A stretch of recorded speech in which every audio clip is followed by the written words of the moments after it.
mahasiswa Politeknik Kesehatan Kemenkes Tasikmalaya sedang melakukan penyuluhan kesehatan mengenai DID pada penderita diabetes melitus kepada lansia di daerah Karangjalat.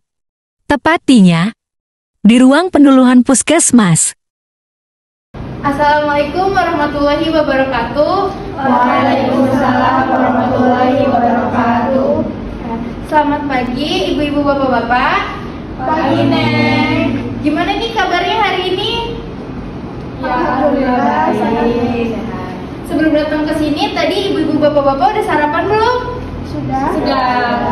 Baik, sebelumnya perkenalkan saya Duranto Nafisa dan rekan-rekan saya di sini tuh ada Arinda, Siti Fatima dan Nur Aulia. Kami dari Poltekkes Tasikmalaya di sini akan memaparkan materi tentang diet diabetes mellitus. Sebelum rekan-rekan saya menjelaskan materinya, saya akan membagikan kertas ini terlebih dahulu ya. Terima kasih. Terima kasih, Neng. Terima kasih. Terima kasih, Neng.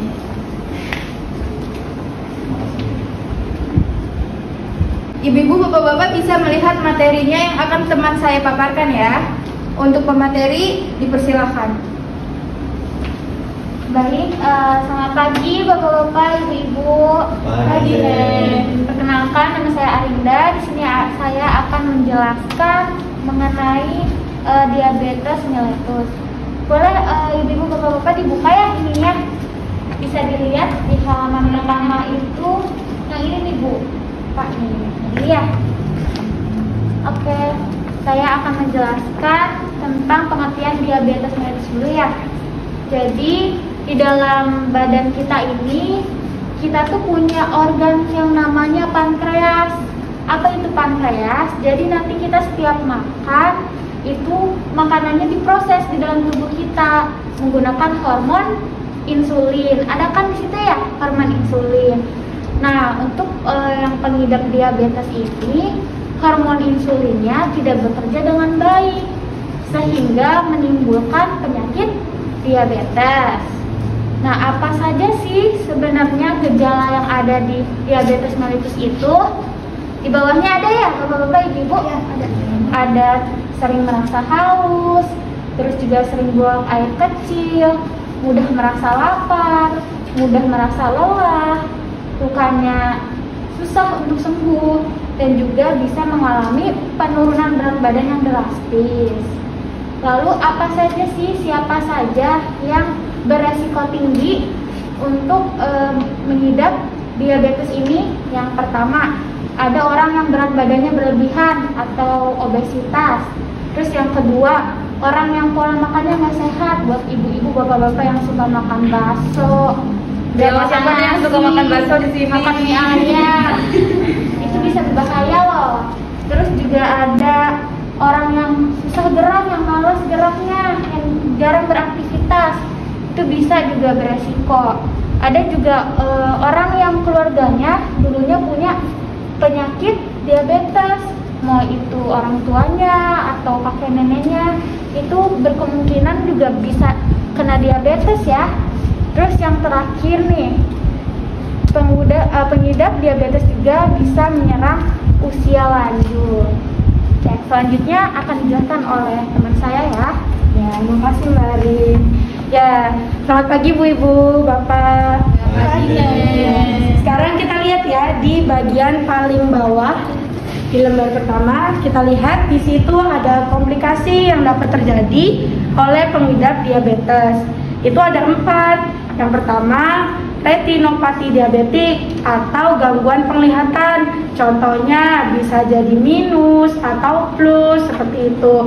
Mungkin ibu-ibu di sini sama bapak-bapak sekarang minus atau plus? Kalau baca dekat atau jauh? Jauh. Nah, berarti itu dekat gitu.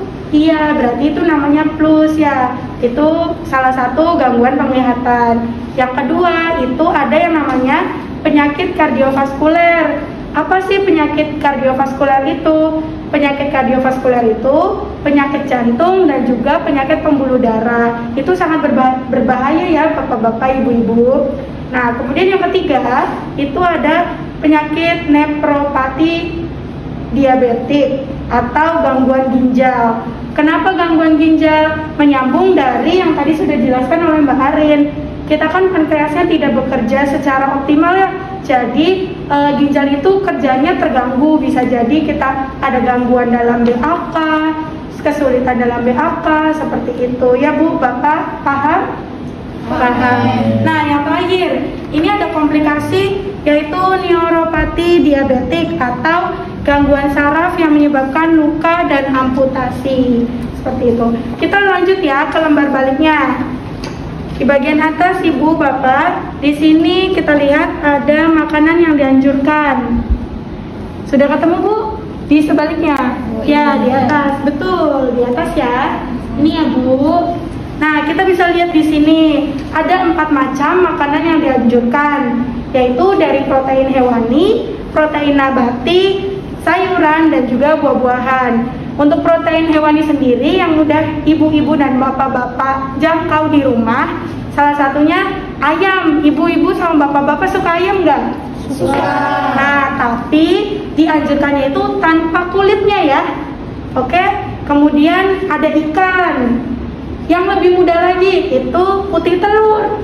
1 butir telur itu ada putih dan merahnya. Lebih baik kita konsumsi yang putihnya saja, yang merahnya tidak boleh ya. Kemudian yang terakhir itu ada daging yang tidak berlemak. Lemak itu gaji Ibu. Ya, oke. Kita lanjut ya. Paham Ibu yang protein hewani ini? Iya. Bapak? Paham. Kemudian ada protein nabati di bawahnya, kita lihat ya. Di sini apa sih protein nabati itu? Ada tempe, kemudian tahu, kemudian kacang hijau, kemudian ada kacang merah, kacang tanah, dan juga kacang kedelai. Mungkin yang ibu-ibu bapak-bapak sering temui di lingkungan rumah itu tempe dan tahu ya? Iya, sama kacang tanah ya?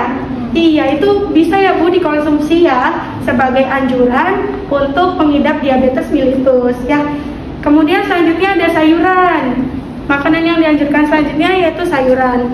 Sayurannya sendiri yaitu ada sayuran yang tinggi serat. Contohnya itu kangkung, kemudian oyong, ketimun, tomat, kemudian labu, kembang kol, sawi, selada, seledri, dan terong. Kemungkinan besar sayuran ini ada semuanya Bu di pasar lingkungan rumah. Ada. Iya, nanti jangan lupa dikonsumsi ya. Oke, selanjutnya yang terakhir itu ada buah-buahan. Buah-buahannya apa aja sih yang boleh dikonsumsi sama pengidap diabetes mellitus? Ada jeruk, apel, pepaya, jambu air, salak, kemudian belimbing yang disesuaikan dengan kebutuhan. Nah, ibu-ibu di sini sama bapak paling suka buahnya buah apa? Jeruk. Pepaya. Oh, beragam ya. Ibu namanya siapa? Saya Iya. Oh, Ibu Gina itu sukanya buah apa? Saya suka, nggak ada yang suka soalnya alot. Oh, nggak ada suka, ya udah nggak apa-apa. Tapi Ibu bisa dilengkapi dari protein yang lain ya. Ada protein hewani, protein nabati, dan juga dari sayuran ya Bu ya. Iya. Oke, kita lanjut ya ke materi selanjutnya. Ke lembar selanjutnya Bu. Lembar selanjutnya di atas. Di atas. Ya betul. Di atas ya Bu, kelihatan? Oke, kita lanjut. Di sini ada makanan yang harus dibatasi. Dibatasi itu maksudnya bukan tidak boleh ya, tetapi dibatasi. Jangan terlalu banyak karena nanti bisa beresiko ke komplikasi seperti itu ya Bu ya Pak. Nah, yang pertama itu ada semua jenis karbohidrat yang harus dibatasi. Contoh dari karbohidrat itu yang pertama ada nasi. Nah, bapak-bapak, ibu-ibu sekarang masih suka makan nasi? Masih. Nah, jangan banyak-banyak ya, dibatasi ya, sesuai kebutuhan aja, oke? Iya. Ya, kemudian ada bubur nih, bubur. Biasanya ibu-ibu, bapak-bapak suka makan bubur kapan? Kalau sakit Nen. Oh, sakit. Kalau malam hujan-hujan? Ya, saya kadang saya Nah, iya, dibatasi ya. Kemudian ada mie, itu kalau bisa sih dihindari ya. Kalau mie, terus kentang, singkong, ubi, kemudian sagu, gandum, pasta, jagung nih. Ibu-ibu biasanya suka jagung ya? suka banget. Iya, apalagi talas nih, talas. Oh iya, itu Nen favorit. Iya, dibatasi ya Bu. Kemudian ada sereal, ketan, instan dan juga makaroni. Selanjutnya di bawahnya nih Bu, ada sumber protein hewani yang harus dibatasi, yang mengandung lemak jenuh tinggi. Itu apa aja sih? Yang pertama, kornet. Ibu-ibu, bapak-bapak tahu kornet?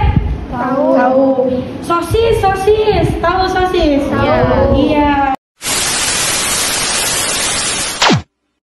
Selanjutnya itu ada sayuran yang harus dibatasi.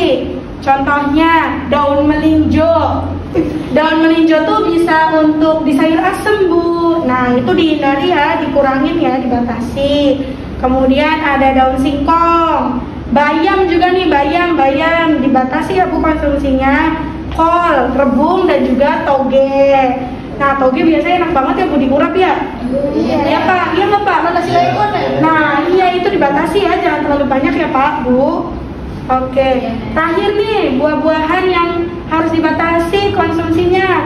Yang pertama ada nanas. Biasanya nanas tuh enak nggak Bu Pak? Enak. Asam-asam manis ya. Nah tapi itu juga harus dibatasi ya. Kemudian ada sirsak, pisang, anggur, kelengkeng, mangga, alpukat, sawo, semangka, dukuh, dan juga belimbing. Makanya kan tadi di bagian makanan yang dianjurkan itu belimbing boleh dikonsumsi tetapi sesuai dengan kebutuhan ya, tidak boleh berlebih. Ya, baik itu ya Bu, Pak yang bisa saya sampaikan. Akan dilanjutkan oleh rekan saya yaitu Mbak Aulia. Terima kasih Pak Bu. Terima kasih Mbak Fatima yang sudah menjelaskan materinya. Nah tadi kan Mbak Fatima nih ngejelasin tentang makanan yang dianjurkan sama makanan yang dibatasi. Nah sekarang saya akan menjelasin makanan yang harus dihindari. Kalau bisa jangan dimakan dulu deh gitu buat ibu-ibu sama bapak-bapak gitu ya. Salah satunya itu ada sumber protein hewani. Jadi sumber protein hewani ini protein yang dihasilkan dari hewan. Contohnya kayak sapi, kambing, ayam kayak gitu ya.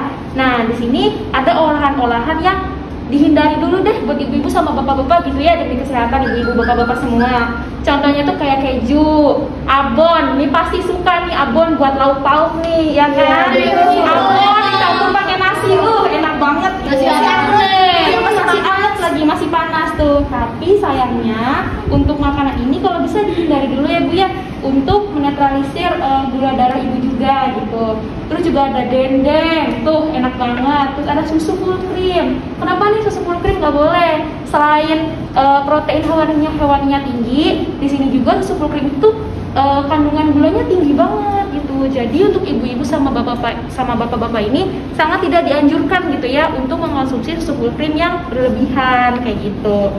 Terus selanjutnya ada buah-buahan yang manis dan diawetkan. Jadi buah-buahan yang manis ini yang emang kadar gulanya tuh tinggi banget gitu, yang kalau bisa udah deh jangan dulu gitu ya. Salah satunya ini ada durian. Durian pasti pada suka ini, gimana ini?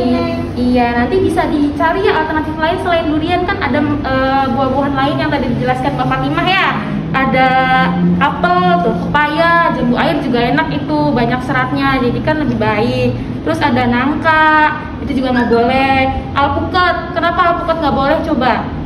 Soalnya karbohidratnya tinggi, lemaknya juga tinggi. Sedangkan kalau untuk ibu-ibu sama bapak-bapak semua harus dihindari tuh makanan-makanan yang karbohidratnya tinggi, gulanya tinggi, itu kalau bisa dibatasi kayak gitu ya. Terus ada manisan buah juga. Manisan buah nih biasanya nih ibu-ibu nih saya sering lihat nih ibu-ibu lagi siang-siang bolong pengennya nih manisan buah nih biar seger enak. Boleh, tapi kalau bisa dibatasi ya, dan kalau bisa cari deh alternatif lain gitu yang lebih enak dan lebih menyehatkan kayak gitu ya Bu ya. Terus ada nih minuman yang mengandung alkohol. Nggak ada kan ya di sini? Nggak ada. Ini Bapak gimana nih Pak? Enggak kan Pak? Iya, sudah berumur ya Pak. Terus ya Pak, ada susu kental manis juga tadi yang dijelasin ya, susu full cream. Nah itu kalau bisa jangan ya, jangan. Terus ada soft drink nih, kayak apa? Pop ice, teh jus nih, es-esan. Pokoknya yang berbau-bau minuman saset, mending untuk ibu-ibu dan bapak-bapak mending buat aja lah teh manis yang gulanya tuh gula khusus nih buat ibu-ibu kan ada ya. Terus ada es krim juga kan termasuk gulanya tinggi ya. Jadi kalau bisa dihindari. Nah selanjutnya gula-gulaan nih, gula-gulaan juga ada porsinya masing-masing, ada batasnya masing-masing. Nah contoh gula yang dihindari itu ada gula pasir, gula merah, gula batu. Sebenarnya ini boleh ya ibu-ibu atau bapak-bapak mengonsumsi, tapi kalau bisa dibatasi gitu atau enggak diukur gitu. Misal ibu buat teh manisnya jangan 3-4 sendok gulanya ya. Itu manis banget, itu bahaya banget nih buat ibu-ibu sama bapak-bapak. Jadi dikurangin gitu, kayak cuma 1 sendok atau setengah sendok kayak gitu ya. Nah selanjutnya gimana sih cara diet yang tepat atau ngatur makanan yang tepat nih? Nah yang pertama, makanlah yang teratur sesuai dengan jumlah, jam, dan jenis yang dianjurkan. Nah kalau misalnya normalnya kan makanannya kan sehari berapa kali? 3. Ibu-ibu, bapak-bapak biasanya sehari makannya berapa kali nih? 3 kali. Yang 4 nih. 4 kali. Kalau bisa disesuainya karena usia ibu sama bapak juga udah tidak muda lagi alias sudah muda gitu ya. Jadi untuk menghindari hal-hal yang tidak diinginkan atau kayak penyakit komplikasi, jadi kalau bisa makan diatur ya sehari 3 kali. Kapan aja? Pagi, siang, sore kayak gitu ya Bu ya. Ya Pak ya. Nanti bilang nih ke keluarga bapak juga ya Pak ya. Terus selanjutnya perbanyak makan sayuran yang mengandung banyak serat. Nah tadi udah dijelasin ya makanan yang dianjurkan sayurannya apa? Kayak kangkung, oyong, timun. Tuh oyong enak dijadiin sop tuh. Itu enak banget dan seratnya juga tinggi. Jadi bagus nih buat ibu-ibu sama bapak-bapak semua. Dan selanjutnya ini gunakan daftar penukar bahan makanan untuk varian menu. Nah biar ibu-ibu sama bapak-bapak makan yang gak bosen, kayak tempe seharian tuh tempe pagi siang sore tempe gitu ya. Nanti bisa nih request lah sama keluarga ibu atau ya saudara-saudara ibu ya gitu, atau enggak ibu sendiri barangkali ada yang suka masak nih di sini, bisa lah divariasi. Misalnya paginya ini minumnya itu air putih sama jus jambu, terus nanti lauk pauknya tuh kayak sayur oyong sama tempe kayak gitu ya. Nanti siangnya diganti lagi kayak gitu, biar selain bervariasi nanti kebutuhan gizi yang ibu sama bapak butuhkan juga tercukupi kayak gitu ya. Terus selanjutnya melakukan olahraga secara teratur. Gimana nih olahraganya nih Bu Ibu sama bapak? Olahraga nih. Jarang olahraga nih. Sakit pinggangnya, sakit pinggang, nyeri. Lutut juga suka nyeri. Kalau bapaknya gimana nih? Oh cepet capek. Bu Sinta gimana nih olahraganya? Olahraga ya cuma keliling-keliling aja nih, tapi sebulan sekali gitu. Dibanyakin ya olahraganya. Sebenarnya maksud olahraga di sini nggak harus olahraga berat ya, kayak senam sampai keringetan atau segala macem, karena kapasitas kita juga udah berbeda ya karena sudah muda gitu ya ibu sama bapak. Jadi bisa nih keliling kompleks tiap pagi dan sore, kan cahaya mataharinya udah juga lagi bagus ya. Terus juga kegiatan rumah kayak nyapu, ngepel, itu juga termasuk olahraga, nggak apa-apa asalkan itu dilakukan secara setiap hari ya Bu ya. Ya jadi yang penting ibu-ibu sama bapak-bapak itu selalu beraktivitas secara fisik ya gitu. Nah yang terakhir nih cara diet yang tepat itu periksa secara teratur kadar gula darah dalam darah ya. Jadi barangkali nih ibu-ibu sama bapak-bapak gitu udah ada gitu ya indikasinya, itu bisa dicek setiap harinya ya. Ada yang namanya GDS atau gula darah sewaktu. Itu alatnya bisa loh beli sendiri ya. Nanti bisa beli sendiri, minta tolong ke saudara atau keluarganya nih buat ngecek gula darahnya. Ini poin terakhir nih, ada di halaman terakhir ya ibu-ibu bapak-bapak, di bawahnya diet yang tepat ya.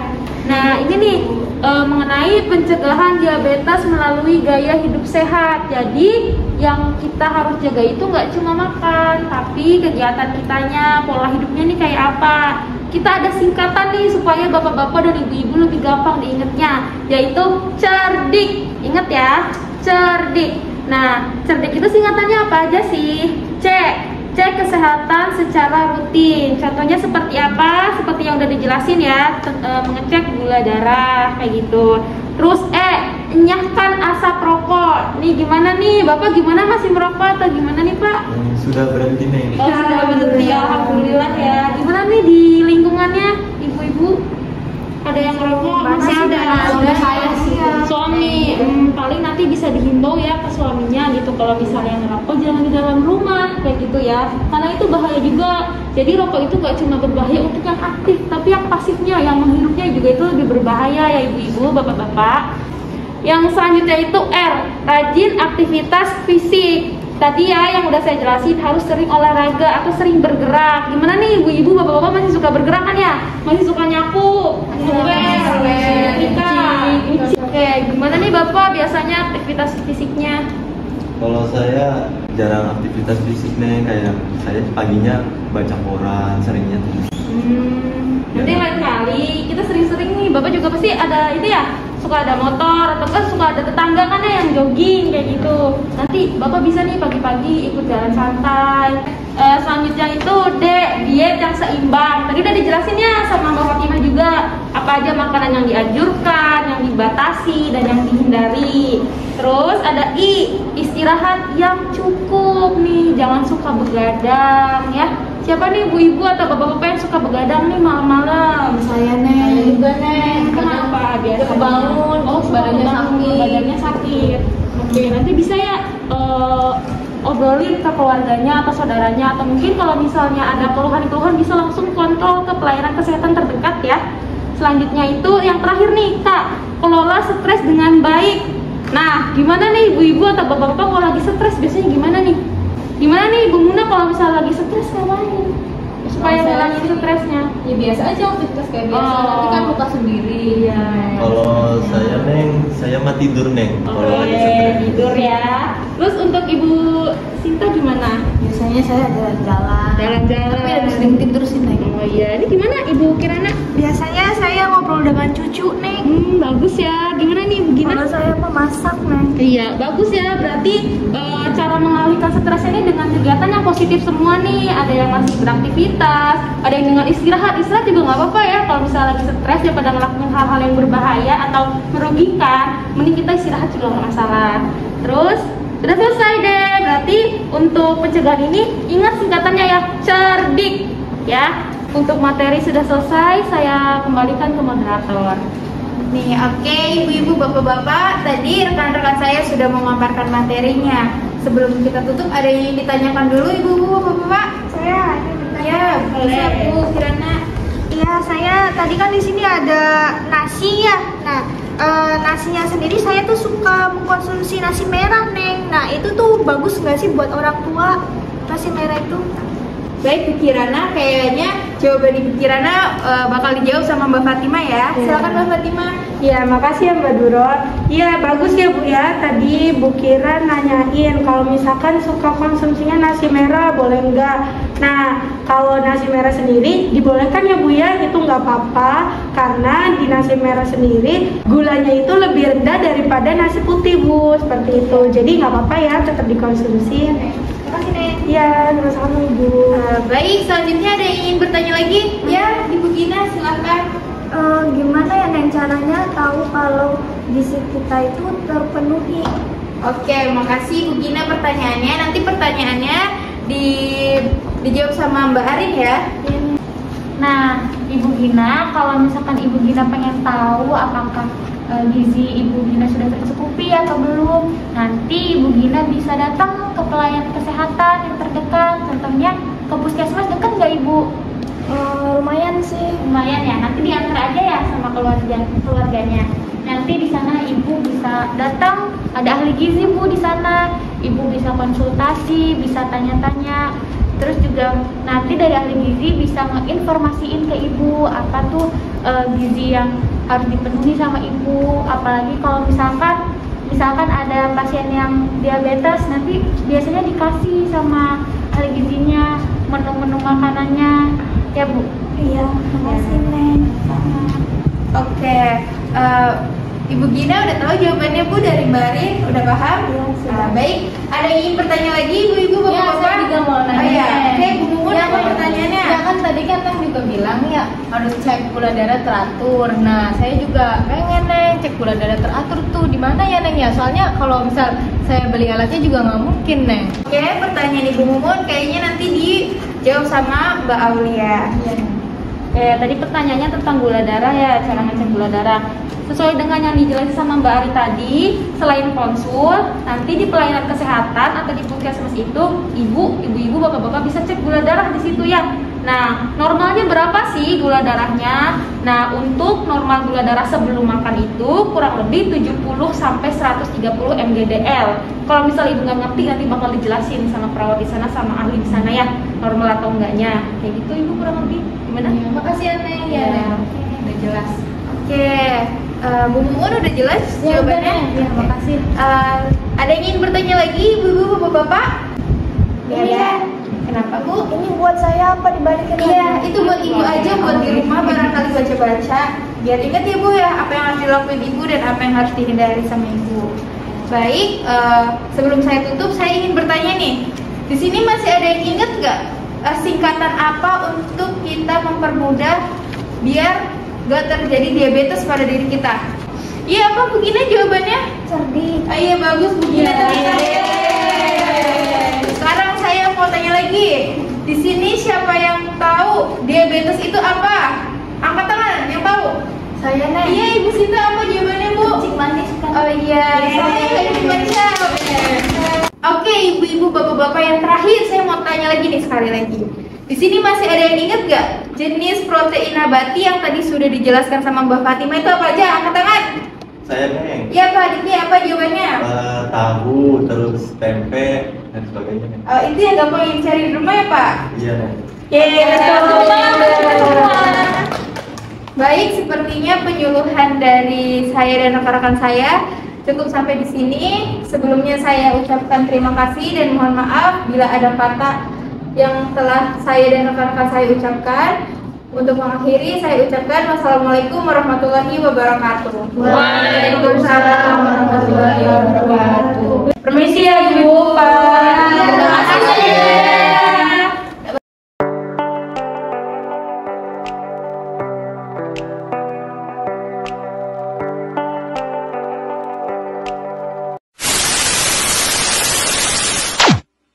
And my thoughts floating up to the ceiling. I'm swimming in everything you said. I'm thinking about jumping in it instead. Gue cuma mencoba nyelesain apa yang ada di depan mata aja. Dan akhirnya itu membuat gue hidup dengan pola pikir yang penting hari ini selesai.